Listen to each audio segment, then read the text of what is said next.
धनगर समाजासाठी आजचा दिवस महत्त्वाचा आहे। मराठा आरक्षणापाठोपाठ आता धनगर आरक्षणाचा अहवाल आज शासनाला सादर केला जाईल। डॉक्टर सुधाकर शिंदे यांच्या नेतृत्वातील 9 जणांची समिती मागच्या 9 महिन्यांपेक्षा जास्त काळ धनगर आरक्षणाच्या अनुषंगाने काम करत होती। त्यांनी तयार केलेला अहवाल आज शासनाला सादर केला जाईल। सकाळी 10:30 वाजता नवीन प्रशासकीय इमारतीमध्ये बैठकीचे आयोजन करण्यात आले।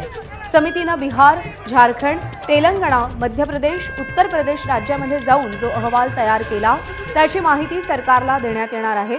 या 5 राज्यांनी धनगड नसून धनगर आहेत हे मान्य केले। त्यांनी तसे जीआर देखील काढलेत आणि हे करताना कोणत्या बाबींचा आधार घेतला हे सुधाकर शिंदे समितीने अहवालातून मांडलेले आहे अशी माहिती सूत्रांनी दिली आहे।